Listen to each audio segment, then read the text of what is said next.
Welcome to our News and Views co-hosted podcast. I'm Chuck Marple, and this is my daughter and co-host Karen. How are you doing today, Karen?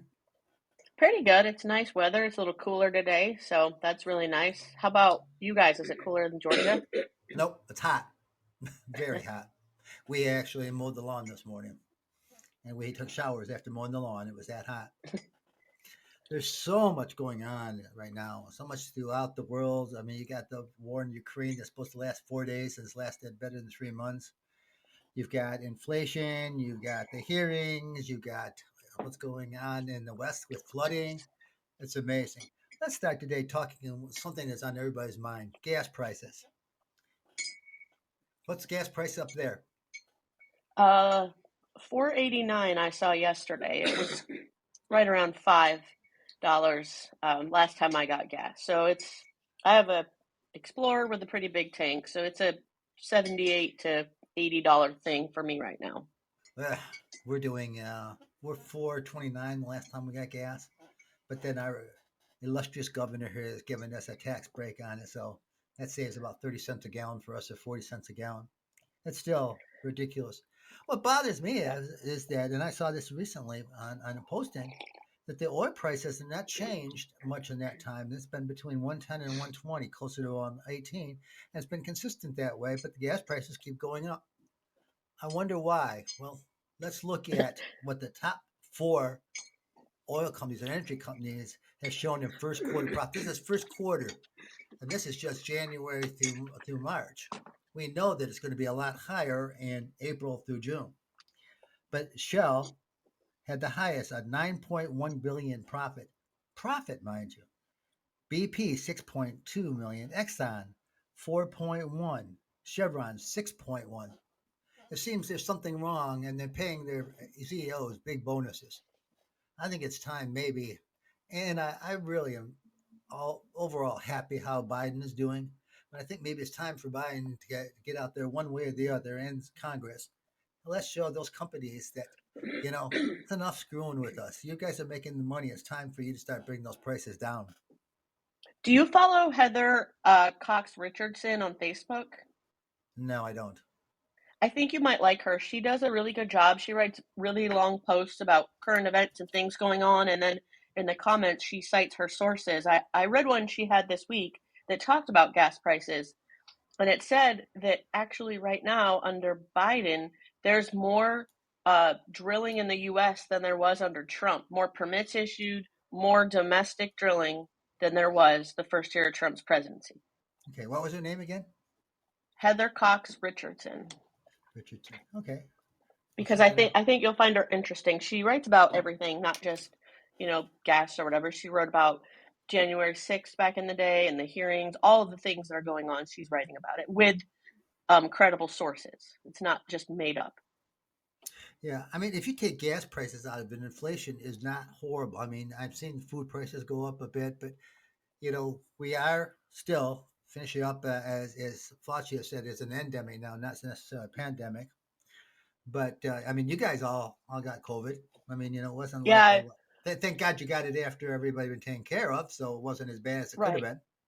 And it was So a very that mild strain in general. yeah, and that's good. So far, so good. We haven't gotten it, and Georgia is really strange because it depends on where in Georgia you are. If you're in Atlanta, it's a lot more dangerous to what's going on just because of the population. Columbus, we're still relatively low. We haven't had anybody die from COVID in several months, which I think is a good sign. So That it's is a good it's sign. so we got, but the whole thing with the inflation, you got gas prices that are really out of sight, but the food prices have gone up a little, quite a bit. But then, if you take the gas prices out of it again, salaries have gone up in most places because people they're having companies are still having a problem filling things. Unemployment is at 3.2%, which is considered by most economists to be full employment, and people are still looking to find people to hire. There's employment fairs all the time down here. Yeah, it's the same up here, but we're in a place now where it's an employees market and not an employers market. People can see the value of their work. When the pandemic kicked off, the essential workers were grocery store workers and people that were working at minimum wage levels, not CEOs, not anything. It was so much of the service industry that depends on tips or minimum wages that really were way more essential than some of the people that we thought were essential. Oh yeah, and that's true. And particularly for the worst of it, I was always thanking the cashiers when we got groceries and things for what they're doing, as well as the medical people out there. Yeah, but employment across the board just always have to be higher to get people in there. So it's a mixed bag. We just have to get this stupid gas prices under control. Another thing too that talking about inflation with food, something that is near and dear to your heart, the environment plays a part in that because when it's too hot for certain crops to grow, there's just less of those to go around. So that adds to a supply issue.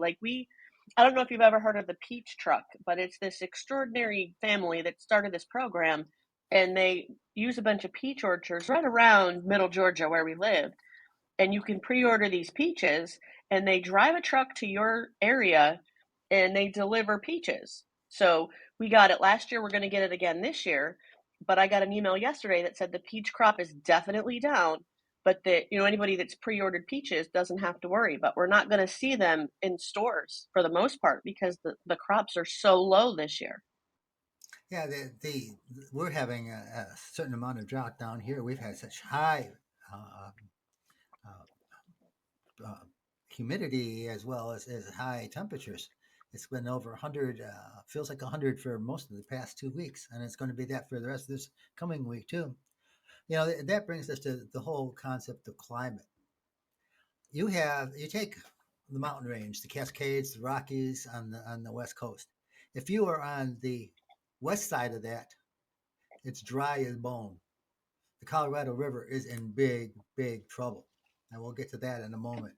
But you get on the other side of it, you get on the east side, and then you have problems like Yellowstone. As you see my Yellowstone shirt.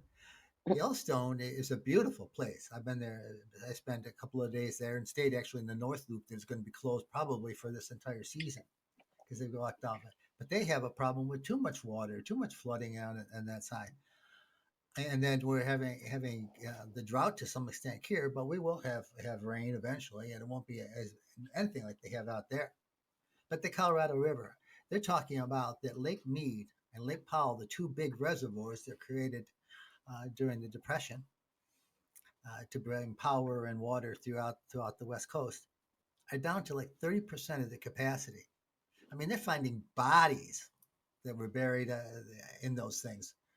That had That's been crazy. murders on there. They're finding boats. They're finding all kinds of things as they go through. They're finding native markings they hadn't seen in 50 years.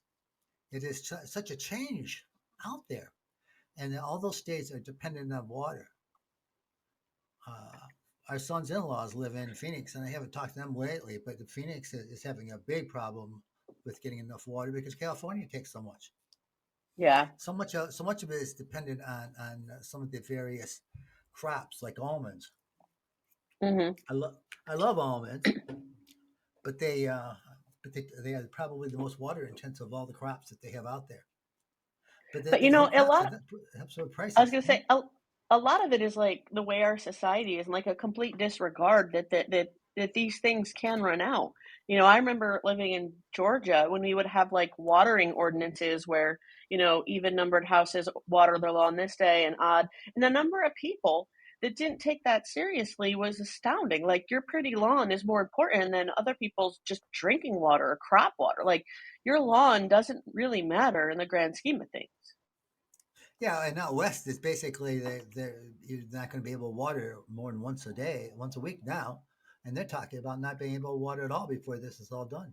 There's just water isn't there. Water is the And one that's commodity we've got to have.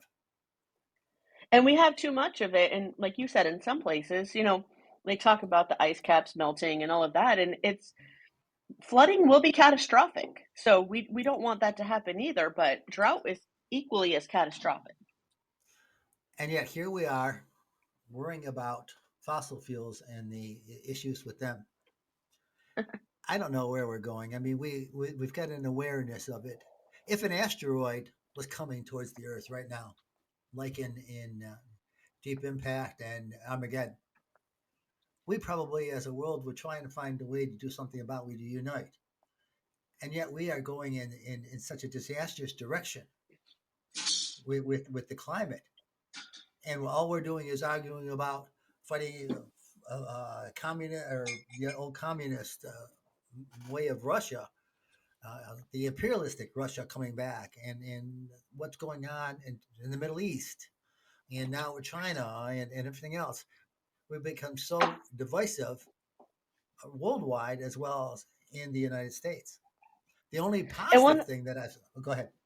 I was gonna say, and the one thing that is happening that hasn't happened in the past is we're not all operating off the same page either. Like people watch the news that correlates with their beliefs, so some people aren't getting the truth at all about anything.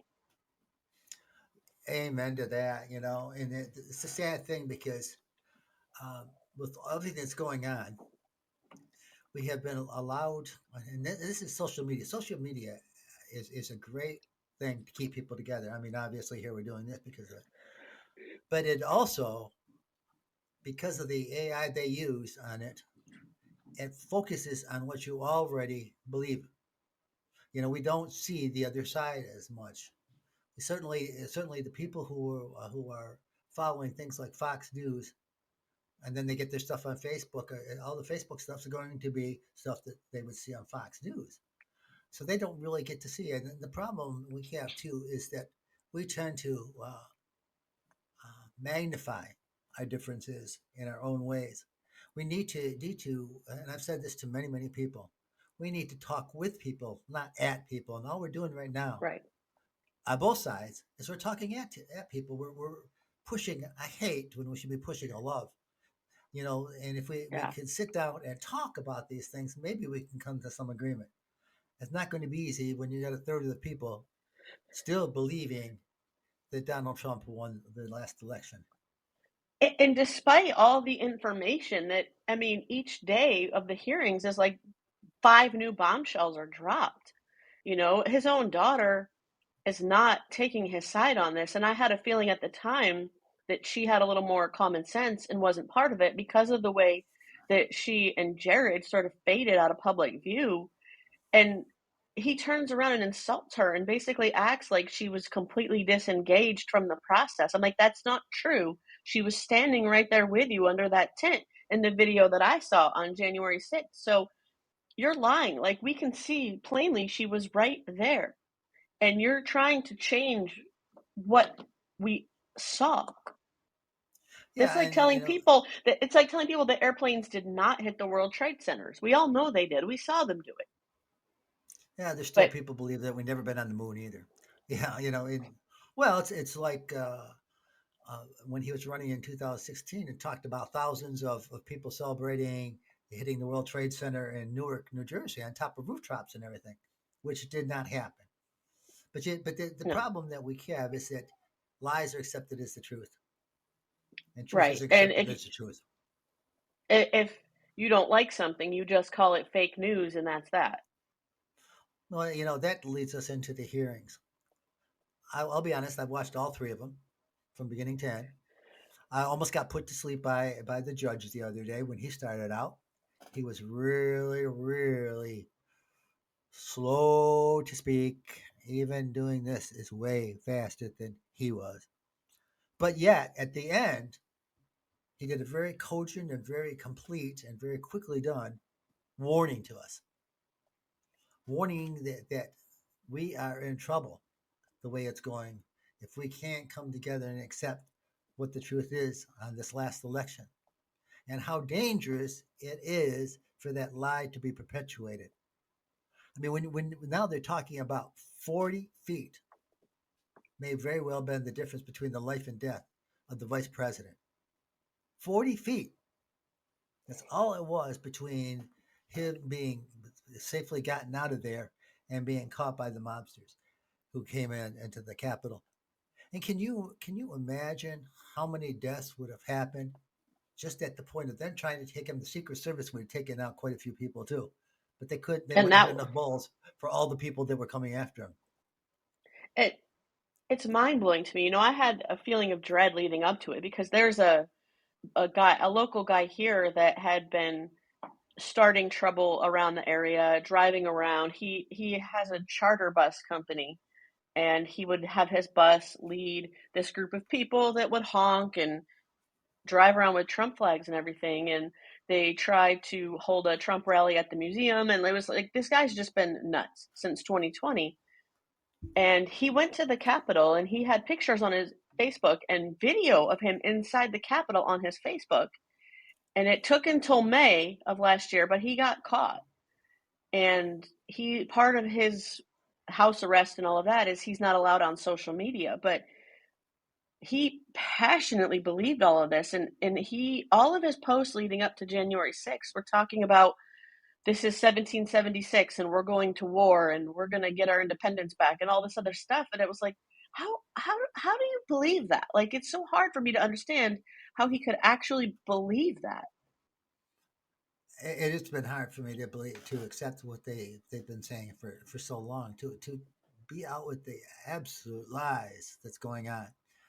Uh, and luckily we voted out Purdue, that he can't run. He's not going to be able to run against Kemp on there. Uh, Yeah. our governor is not the best, but at least the governor did his job. And let's look a little bit for the vice president of the time, Pence. We consider him a hero, but is he truly a hero? Did he not do the one thing that is the responsibility, and that as president of the Senate, his sole responsibility under the Constitution, under the law of 1787, was, in fact, to do the count, just to say this is what each state said. It wasn't meant to be anything more. So yes, under the huge amount of pressure he's put, he was doing his job. Under the huge pressure that Trump put on Raffensperger, he was doing his job. The pressure that Kemp had, he was doing his job. But they all would vote for Trump again if he was running. But not If, even if, that. if, Like, if it, that is the culmination of 4 years, that election. These people stood behind him the whole time he was running and the whole time he was president, and never once challenged his bullshit. Pardon my language, but they did not challenge him. They did not speak out against any of that at the time. And they are equally as much a part of this, guilty of doing wrong things as he is. Because you flipped on him is what I see. That doesn't matter, but all those years preceding that, you supported him, and you very publicly said he was the best president ever. So no, you're not a hero. You're just somebody that remembered your morals at the last minute. yeah, and the interesting thing with the hearings is that almost to a person in there, they are Republicans, and many of them was part of that this situation. So it's very interesting that suddenly they did get their consciences, or they were forced to have their consciences on this. I And, just and go ahead.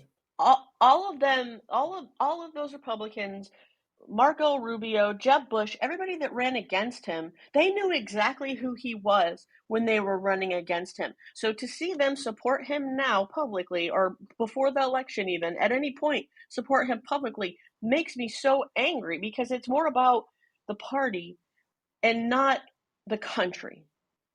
Yeah, and the sad thing on it is that too many people in this country took his initial run, as a joke. They thought there's no way that this clown could ever win. And then they started seeing the rallies, and they started seeing the things that he started getting at, just because he was the most blusterous one of everybody. I don't even know if blusterous is a word, but blustering of them all. And it just is, he knocked them down because that's just the way he had done his thing. And people loved it because people were looking for the justifications for their feelings of racism, their feelings on the far right, things that had begun really. Newt Gingrich, I blame for an awful lot of it. He's still out there causing trouble. Uh, but they put this stuff out, and they were willing to accept it instead of And fighting it. I think a lot of people too, like, Trump says exactly what he feels, and it's not nice. It's not politically correct as they all hate. And so he's like the devil on everybody's shoulder that's getting away with speaking that way and putting people down and saying, making fun of a handicapped person and calling women horse face and all of that kind of stuff. And that I think that there's a lot of people that would love to just be able to say whatever they want. And they see this guy doing that and they can identify with, well, I'm not allowed to say those things. And I want to be able to say those things. Well, look at how the right came out from Charlottesville. There are fine people on both sides, and that automatically did it. And then in the debate last year, when he with Biden, when he said when they brought up the Proud Boys, and he goes, "Well, to the Proud Boys, stand back and stand by." I mean, my goodness gracious! I mean, the right was already coming out of it. The crazies were already coming out of it. And tell the crazies that, and have them suddenly become within a week. That's their motto. Stand back and Yeah. stand by. And look at what happened, and look at how they've been charged with sedition. Sedition. I mean, sedition is actually the prelude to treason. Yeah. To And treason. a lot of them, and I don't think that they're just saying this as a defense. I really think that a lot of people that descended on DC on January 6th, I really think they thought that they were doing what Trump wanted. Yeah, they did, and that's what this hearings is all about. To tie this all in one neat little package and present it to Merrick Garland to do the right thing. We've And got to another hope. thing that I Go have a ahead. huge problem with that sort of ties into this is people like Mike Lindell, the My Pillow guy, and um, Hannity on Fox. These aren't politicians. These aren't people that know what they're talking about. Why would you listen to them? That's what does it. This guy sells a pillow. Why do you even entertain him in the White House? Well, what we've done is we've set up entertainers and people that we see on television as much higher profile than they are. I mean, we got Herschel Walker running for Senate on here.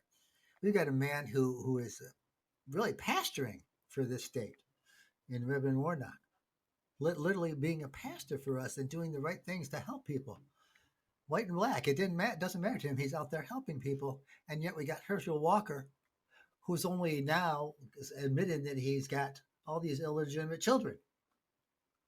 He was a baseball player, football player. Football player at UGA. I mean, he was a great football player there, and it's a good pro career.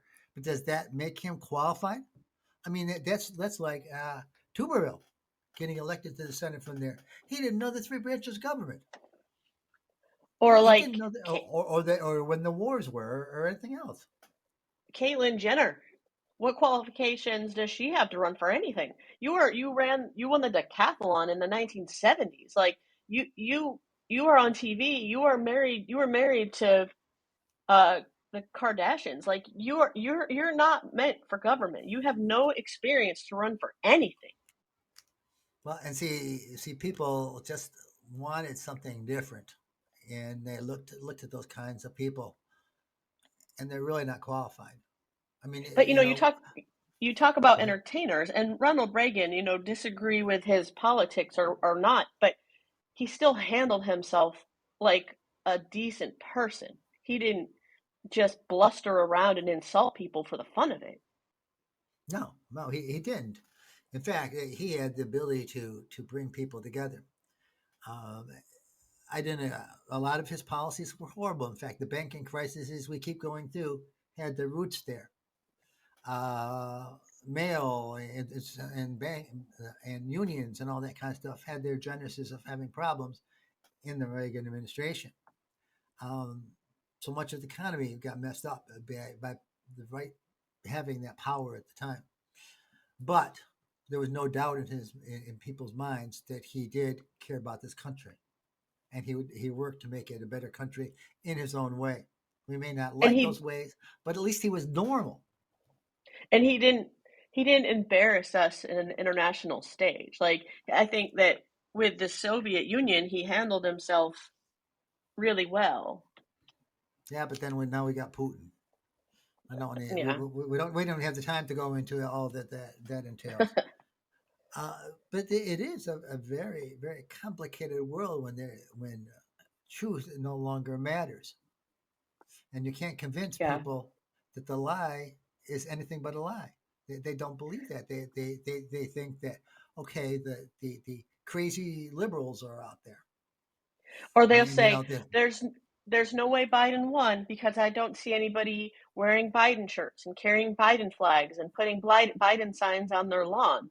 That's like, look at all the people that don't have Trump signs. There's a good chance that they're Biden supporters, but don't want to be attacked, so they don't publicly announce it. Nor are we worshiping one man. exactly. You know, we believe in the thing, and I've over the years that your mother and I have voted, there were many times where we voted the most qualified person that was running was a Republican. We voted for him. We never were a party only person. In fact, we were Republicans for many years. Only in the after the Clinton years did we become Democrats because that looked like a better spot to be because they were more progressive. We want to get into the morality issues on there. But one of the things that constantly has upset me goes back to that 2016 election. We had never had anybody any more qualified to be president than Hillary Clinton. People may not liked her. She wasn't that kind of. She didn't have the charisma her husband had. She just didn't have that presence. And yet, here's a woman who had done almost everything in government that she could do, short of being president. And extremely intelligent. I mean, she's of the Michelle Obama type of intelligence on there, more intelligent than her husband by a long shot, and a good self-hurt and a good spokesperson for equality, gender equality, women and men equality. All over the world, she went and pushed that, and she was thrown out because of the Benghazi hearings and what they had done there to discredit her, and then finally Comey's coming out 2 weeks beforehand. Had that not happened, we never would have had to deal with this. Putin wouldn't have had the power that he's got today. We wouldn't have been so separated, but yet we were because of those little things. I know your mother says, "Let it go, let it go." Well, it's kind of hard to see something like that thrown that way. It's really a frustrating thing to see that people that I care about, people I'm related to. My father would have been a Trumpster, which is a sad thing. Uncle Melvin would have definitely been a Trumpster. Yeah. He was extremely racist on top of everything else, more so than my father. But they just don't understand what's at stake here. That it's not Yeah. that power for power's sake. When I taught your niece with history, we went over there, and I kept coming back to oftentimes to Lord Acton's power corrupts and absolute power corrupts absolutely. And Donald Trump was an example of that within his own orbit. And yet, it's hilarious if you watch television long enough and see these old sitcoms, the number of times people made fun of him with his name of what he does shows up and everything else. It's hilarious time actually. It is funny, and be like, I know a guy, he was an '06 in the military, and he was born in the Bronx and Republican all his life, and he spoke out on Facebook, all over Facebook, about how much he hated Trump, and he said, "I knew him growing up, and he was an asshole, and he was always, you could tell, trying to make people think positively of him, and nobody liked him, and he's not fit for anything. He shouldn't even be running a company. He's so unfit." Yeah, and had he been running any other company other than a private company, family company, he never would have succeeded. Very interesting. Yeah. Comey made a big point in the very beginning with his book and talking about what it reminded him was of his days of prosecuting mob bosses. They'll suggest things. They have. I mean, Michael Avenatti was a fixer for him, as many other people were, and he'd just say, "Well, maybe something should happen to somebody, or we should do this or that." Not saying you go out and do this. That implication was you knew what he wanted. Right. And the sad thing is that to this point, he has not been held fully accountable for any action he did. I mean, I mean, you think about all the small businesses that lost their businesses because of him with Atlantic City. He didn't pay Yeah, them. He turned around and somehow found a way to say they breached the contract, which they hadn't, tied them up in litigation they couldn't afford, and they never got paid and had to go out of business. Like, that's how come I don't understand how average blue collar people can support him when he has screwed over other blue collar people in his way to make money and to yeah. get even richer. On top of that, he's never not a good businessman. When he went into the casino business, he started taking money, other people's money that went into it. He started taking that out, and it's not. It's a money that it's a type of business where you can take the profits out, but don't start taking everything out of it. And Yeah. that's that. He killed the Lake City casinos. I mean, we used to enjoy going to Trump Plaza. We stayed at Trump Plaza. We were scheduled to be there. Actually, this was before he was running, and he got closed down. Taj Mahal closed down. I wasn't as fond of Taj Mahal, but we love going to Atlantic City. Not anymore. I wouldn't. And Atlantic City's going to be underwater in a few years, anyways.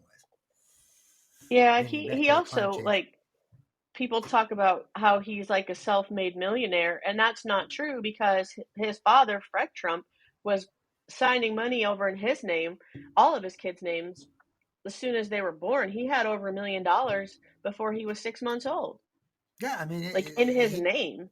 he wasn't self-made. He maybe made the billions, but that was on stuff that his father had already done. Yeah, And he and his father were nothing better than robber barons for these people and yeah. slumlords. And it's disgusting that we got to the point that this clown could ever be to where he is. I feel sorry. I'm not thrilled with him, but I feel sorry for the people that have been so conned by him. I mean, they saw him as this entertainer who felt like him. He doesn't care one iota about anybody but himself. I mean, look, as soon as you don't agree with him, he turns on you. And look at More, more, more. Yeah, go ahead. the way Go he ahead. treats his own children. Like, I read one article a while back that said, protect Ivanka no matter what. Basically, like, throw out Donald Trump Jr., throw out Eric Trump, forget Tiffany, like, forget everybody, but save Ivanka if this gets messy. But he's turned on her too. His own son, the littlest one, Barron, is like 16, and every time you see them together, that kid looks so miserable. And he doesn't walk with him. He stands behind him. He has in every picture I've seen since he was a toddler.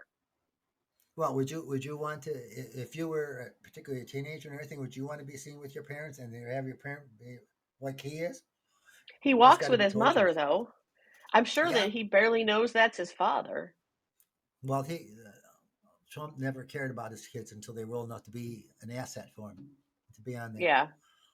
Well, it's been good coming back onto this, and we're going to do that. Try and get regular like we did it before, and talk about these things, and talk about some more specific things when we go in there. There are a lot of topics out there that we didn't pursue. We Yeah, talked yeah, there's a lot. We talked a lot about the climate. We talked a lot about more than I almost like to talk about the former president.